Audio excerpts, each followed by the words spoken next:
ಇಂದಿನ ಕಥೆಯ ಹೆಸರು ಗುಡುಗುಡು ಗುಮ್ಮಟ ದೇವರು. ಒಂದು ಹಳ್ಳಿಯಲ್ಲಿ ಒಂದು ಆಡು ಇತ್ತು. ಅದಕ್ಕೆ ಒಂದು ಮರಿ ಇತ್ತು. ಮರಿಯನ್ನು ಬಿಟ್ಟು ಆ ಆಡು ಎಲ್ಲಿಯೂ ಹೋಗುತ್ತಿರಲಿಲ್ಲ. ತಾಯಿಯನ್ನು ಬಿಟ್ಟು ಆ ಮರಿಯು ಎಲ್ಲಿಯೂ ಹೋಗುತ್ತಿರಲಿಲ್ಲ. ಇಬ್ಬರ ಒಳಗೆ ಬಹಳ ಪ್ರೀತಿ ಇತ್ತು.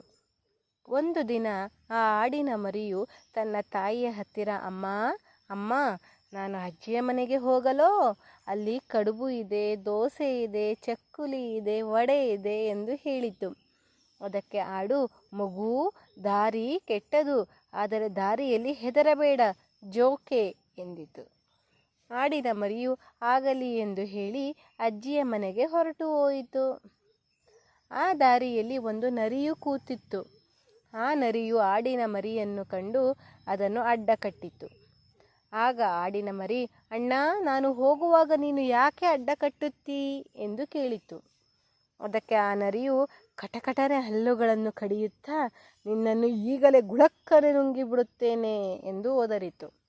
ಆ ಮಾತಿಗೆ ಆಡಿನ ಮರಿಯು ಹೆದರದೆ, ನರಿಯಣ್ಣ ನರಿಯಣ್ಣ, ನಾನು ಅಜ್ಜಿಯ ಮನೆಗೆ ಹೋಗಿ ಅಲ್ಲಿ ಕಡುಬು ತಿಂದು ಬೆಳೆದು ಬರುತ್ತೇನೆ, ಆಮೇಲೆ ನನ್ನನ್ನು ನುಂಗಬಹುದು, ಈಗ ದಾರಿ ಬಿಡು ಎಂದು ಹೇಳಿತು. ಆಗ ನರಿಯು ದಾರಿ ಬಿಟ್ಟಿತು. ಆಡಿನ ಮರಿಯು ಮುಂದೆ ಹೋಯಿತು. ಆ ದಾರಿಯಲ್ಲಿ ಒಂದು ಹದ್ದು ಕೂತಿತ್ತು. ಆ ಹದ್ದು ಆಡಿನ ಮರಿಯನ್ನು ಕಂಡು ಅದನ್ನು ಅಡ್ಡ ಕಟ್ಟಿತು. ಆಗ ಆಡಿನ ಮರಿಯು, ಅಣ್ಣ, ನಾನು ಹೋಗುವಾಗ ನೀನು ಯಾಕೆ ಅಡ್ಡ ಕಟ್ಟುತ್ತೀ ಎಂದು ಕೇಳಿತು. ಆಗ ಹದ್ದು ರೆಕ್ಕೆಗಳನ್ನು ಬಡಿಯುತ್ತಾ, ನಿನ್ನನ್ನು ಈಗಲೇ ಗುಳಕ್ಕನೆ ನುಂಗಿಬಿಡುತ್ತೇನೆ ಎಂದು ಒದರಿತು. ಆ ಮಾತಿಗೆ ಆಡಿನ ಮರಿಯು ಹೆದರದೆ, ಹದ್ದಣ್ಣ ಹದ್ದಣ್ಣ, ನಾನು ಅಜ್ಜಿಯ ಮನೆಗೆ ಹೋಗಿ ಅಲ್ಲಿ ಕಡುಬು ತಿಂದು ಬೆಳೆದು ಬರುತ್ತೇನೆ, ಆಮೇಲೆ ನನ್ನನ್ನು ನುಂಗಬಹುದು, ಈಗ ದಾರಿ ಬಿಡು ಎಂದು ಹೇಳಿತು. ಆಗ ಹದ್ದು ದಾರಿ ಬಿಟ್ಟಿತು. ಆಡಿನ ಮರಿಯು ಮುಂದೆ ಹೋಯಿತು. ಆ ದಾರಿಯಲ್ಲಿ ಒಂದು ಹುಲಿಯು ಕೂತಿತ್ತು. ಆ ಹುಲಿಯು ಆಡಿನ ಮರಿಯನ್ನು ಕಂಡು ಅದನ್ನು ಅಡ್ಡ ಕಟ್ಟಿತು. ಆಗ ಆಡಿನ ಮರಿಯು, ಅಣ್ಣ, ನಾನು ಹೋಗುವಾಗ ನೀನು ಯಾಕೆ ಅಡ್ಡ ಕಟ್ಟುತ್ತೀ ಎಂದು ಕೇಳಿತು.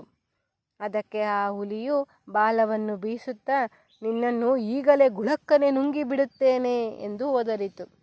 ಆ ಮಾತಿಗೆ ಆಡಿನ ಮರಿಯು ಹೆದರದೆ, ಹುಲಿಯಣ್ಣ ಹುಲಿಯಣ್ಣ, ನಾನು ಅಜ್ಜಿಯ ಮನೆಗೆ ಹೋಗಿ ಅಲ್ಲಿ ಕಡುಬು ತಿಂದು ಬೆಳೆದು ಬರುತ್ತೇನೆ, ಆಮೇಲೆ ನನ್ನನ್ನು ನುಂಗಬಹುದು, ಈಗ ದಾರಿ ಬಿಡು ಎಂದು ಹೇಳಿತು. ಹುಲಿಯು ದಾರಿ ಬಿಟ್ಟಿತು. ಆಡಿನ ಮರಿಯು ಮುಂದೆ ಹೋಯಿತು. ಆ ದಾರಿಯಲ್ಲಿ ಒಂದು ಸಿಂಹವು ಕೂತಿತ್ತು. ಆ ಸಿಂಹವು ಆಡಿನ ಮರಿಯನ್ನು ಕಂಡು ಅದನ್ನು ಅಡ್ಡ ಕಟ್ಟಿತು. ಆಗ ಆಡಿನ ಮರಿಯು, ಅಣ್ಣ, ನಾನು ಹೋಗುವಾಗ ನೀನು ಯಾಕೆ ಅಡ್ಡ ಕಟ್ಟುತ್ತೀ ಎಂದು ಕೇಳಿತು. ಅದಕ್ಕೆ ಆ ಸಿಂಹವು ಕೇಸರವನ್ನು ನಿಗುರಿಸುತ್ತಾ, ನಿನ್ನನ್ನು ಈಗಲೇ ಗುಳಕ್ಕನೆ ನುಂಗಿಬಿಡುತ್ತೇನೆ ಎಂದು ಒದರಿತು. ಆ ಮಾತಿಗೆ ಆಡಿನ ಮರಿಯು ಹೆದರದೆ, ಸಿಂಹಣ್ಣ ಸಿಂಹಣ್ಣ, ನಾನು ಅಜ್ಜಿಯ ಮನೆಗೆ ಹೋಗಿ ಅಲ್ಲಿ ಕಡುಬು ತಿಂದು ಬೆಳೆದು ಬರುತ್ತೇನೆ, ಆಮೇಲೆ ನನ್ನನ್ನು ನುಂಗಬಹುದು, ಈಗ ದಾರಿ ಬಿಡು ಎಂದು ಹೇಳಿತು. ಆಗ ಸಿಂಹವು ದಾರಿ ಬಿಟ್ಟಿತು. ಆಡಿನ ಮರಿಯು ಮುಂದೆ ಹೋಯಿತು. ಕಡೆಗೆ ಆಡಿನ ಮರಿಯು ಅಜ್ಜಿಯ ಮನೆಯನ್ನು ಮುಟ್ಟಿತು. ಮರಿಯನ್ನು ನೋಡಿ, ಅಜ್ಜಿ, ಮಗು, ನೀನು ಹೇಗೆ ಇದ್ದಿ? ನಿನ್ನ ಅಮ್ಮ ಹೇಗೆ ಇದ್ದಾಳೆ? ನೀನು ಯಾಕೆ ಬತ್ತಿ ಹೋಗಿದ್ದಿ ಎಂದು ಕೇಳಿದಳು. ಅದಕ್ಕೆ ಆಡಿನ ಮರಿಯು, ಅಜ್ಜಿ ಅಜ್ಜಿ, ನಮ್ಮಲ್ಲಿ ಕಡುಬು ಇಲ್ಲ, ದೋಸೆ ಇಲ್ಲ, ಚಕ್ಕುಲಿ ಇಲ್ಲ, ವಡೆ ಇಲ್ಲ, ಏನು ಮಾಡಲಿ? ತಿಂಡಿ ಕೊಟ್ಟರೆ ಮೈ ತುಂಬುತ್ತದೆ ಎಂದಿತು. ಅದಕ್ಕೆ ಅಜ್ಜಿ, ಓಹೋ ಆಗೋ, ನಿನಗೆ ಮೈ ಬೆಳೆದರೆ ನಿನ್ನನ್ನು ಯಾರಾದರೂ ದಾರಿಯಲ್ಲಿ ಹಿಡಿದು ತಿನ್ನಲಿಕ್ಕಿಲ್ಲವೇ ಎಂದು ಕೇಳಿದಳು.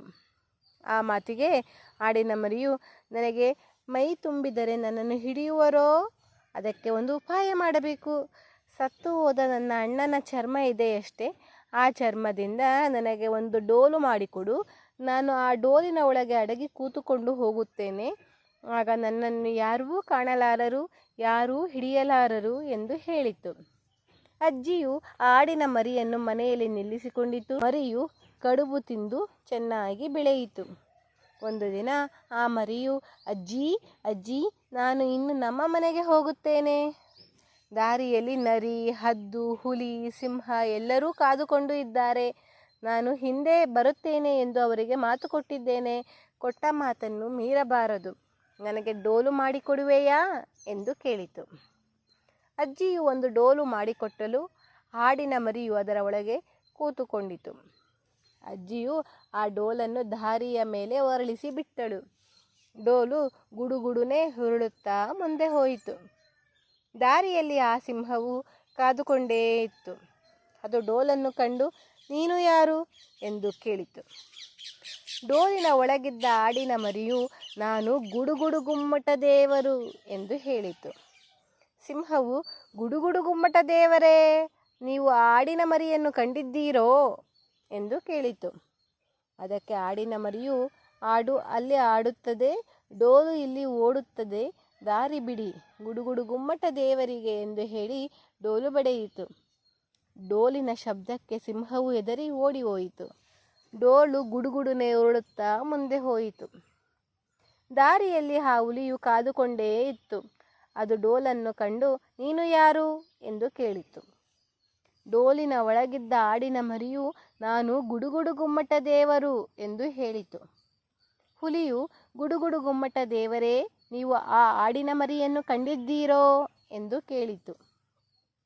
ಅದಕ್ಕೆ ಆಡಿನ ಮರಿಯು ಆಡು ಅಲ್ಲಿ ಆಡುತ್ತದೆ, ಡೋಲು ಇಲ್ಲಿ ಓಡುತ್ತದೆ, ದಾರಿ ಬಿಡಿ ಗುಡುಗುಡು ಗುಮ್ಮಟ ದೇವರಿಗೆ ಎಂದು ಹೇಳಿ ಡೋಲು ಬಡಿಯಿತು. ಡೋಲಿನ ಶಬ್ದಕ್ಕೆ ಹುಲಿಯು ಹೆದರಿ ಓಡಿ ಹೋಯಿತು. ಡೋಲು ಗುಡುಗುಡನೆ ಉರುಳುತ್ತಾ ಮುಂದೆ ಹೋಯಿತು. ದಾರಿಯಲ್ಲಿ ಆ ಹದ್ದು ಕಾದುಕೊಂಡೇ ಇತ್ತು. ಅದು ಆ ಡೋಲನ್ನು ಕಂಡು ನೀನು ಯಾರು ಎಂದು ಕೇಳಿತು. ಡೋಲಿನ ಒಳಗಿದ್ದ ಆಡಿನ ಮರಿಯು ನಾನು ಗುಡುಗುಡು ಗುಮ್ಮಟ ದೇವರು ಎಂದು ಹೇಳಿತು. ಹದ್ದು ಗುಡುಗುಡು ಗುಮ್ಮಟ ದೇವರೇ, ನೀವು ಆ ಆಡಿನ ಮರಿಯನ್ನು ಕಂಡಿದ್ದೀರೋ ಎಂದು ಕೇಳಿತು. ಅದಕ್ಕೆ ಆಡಿನ ಮರಿಯು ಆಡು ಅಲ್ಲಿ ಆಡುತ್ತದೆ, ಡೋಲು ಇಲ್ಲಿ ಓಡುತ್ತದೆ, ದಾರಿ ಬಿಡಿ ಗುಡುಗುಡು ಗುಮ್ಮಟ ದೇವರಿಗೆ ಎಂದು ಹೇಳಿ ಡೋಲು ಬಡಿಯಿತು. ಡೋಲಿನ ಶಬ್ದಕ್ಕೆ ಹದ್ದು ಹೆದರಿ ಹಾರಿ ಹೋಯಿತು. ಡೋಲು ಗುಡುಗುಡುನೆ ಉರುಳುತ್ತಾ ಮುಂದೆ ಹೋಯಿತು. ದಾರಿಯಲ್ಲಿ ಆ ನರಿ ಕಾದುಕೊಂಡೇ ಇತ್ತು. ಅದು ಆ ಡೋಲನ್ನು ಕಂಡು ನೀನು ಯಾರು ಎಂದು ಕೇಳಿತು. ಡೋಲಿನ ಒಳಗಿದ್ದ ಹಾಡಿನ ಮರಿಯು ನಾನು ಗುಡುಗುಡು ಗುಮ್ಮಟ ದೇವರು ಎಂದು ಹೇಳಿತು. ನರಿಯು ಗುಡುಗುಡು ಗುಮ್ಮಟ ದೇವರೇ, ನೀವು ಆ ಆಡಿನ ಮರಿಯನ್ನು ಕಂಡಿದ್ದೀರೋ ಎಂದು ಕೇಳಿತು. ಅದಕ್ಕೆ ಆಡಿನ ಮರಿಯು ಆಡು ಅಲ್ಲಿ ಆಡುತ್ತದೆ, ಡೋಲು ಇಲ್ಲಿ ಓಡುತ್ತದೆ, ದಾರಿ ಬಿಡಿ ಗುಡುಗುಡು ಗುಮ್ಮಟ ದೇವರಿಗೆ ಎಂದು ಹೇಳಿ ಡೋಲು ಬಡಿಯಿತು. ಆದರೆ ಆ ನರಿಗೆ ಆ ಆಡಿನ ಮರಿಯ ಮಾತಿನ ಸ್ವರವು ಗೊತ್ತಾಯಿತು. ನರಿಯು ಓಹೋ, ಡೋಲು ಮಾತಾಡುವುದಿಲ್ಲ, ಆಡಿನ ಮರಿಯೂ ಮಾತಾಡುತ್ತದೆ, ಡೋಲಿನ ಒಳಗೆ ಆಡಿನ ಮರಿಯೂ ಇರಬೇಕು, ನಾನು ಹತ್ತಿರ ಹೋಗಿ ನೋಡುತ್ತೇನೆ ಎಂದು ಹೇಳಿ ಡೋಲಿನ ಚರ್ಮಕ್ಕೆ ಬಾಯಿ ಹಾಕಿತು. ಆಗ ಡೋಲಿನ ಒಳಗಿದ್ದ ಆಡಿನ ಮರಿಗೆ ಮೈ ಜುಮ್ ಆಯಿತು. ನರಿಯು ಡೋಲಿನ ಈ ಕಡೆಯ ಚರ್ಮವನ್ನು ಅರಿಯುವಾಗ ಆಡಿನ ಮರಿಯು ಆ ಕಡೆಯ ಚರ್ಮವನ್ನು ಬಿಚ್ಚಿ ಹೊರಗೆ ಬಂತು. ಹೊರಗೆ ಬಂದ ಕೂಡಲೇ ಮೇ ಮೇ ಎಂದು ಅರಚಿತು. ಮರಿಯ ಕೂಗನ್ನು ಕೇಳಿ ಅದರ ತಾಯಿಯು ತನ್ನ ಮನೆಯಿಂದ ಹೊರಗೆ ಬಂತು. ತಾಯಿ ಹಾಡನ್ನು ಕಂಡು ನರಿಯು ಜಾರಿ ಬಿಟ್ಟಿತು. ತಾಯಿ ಹಾಡು ತನ್ನ ಮರಿಯನ್ನು ಮನೆಯೊಳಗೆ ಕರೆದುಕೊಂಡು ಹೋಯಿತು. ಆಮೇಲೆ ಅವರು ಇಬ್ಬರೂ ಸುಖವಾಗಿ ಇದ್ದರು. ಇದು ನಮ್ಮ ಆಡಿನ ಮರಿಯ ಗುಡುಗುಡು ಗುಮ್ಮಟ ದೇವರ ಕತೆ. ಹೇಗಿತ್ತು? ಧನ್ಯವಾದಗಳು.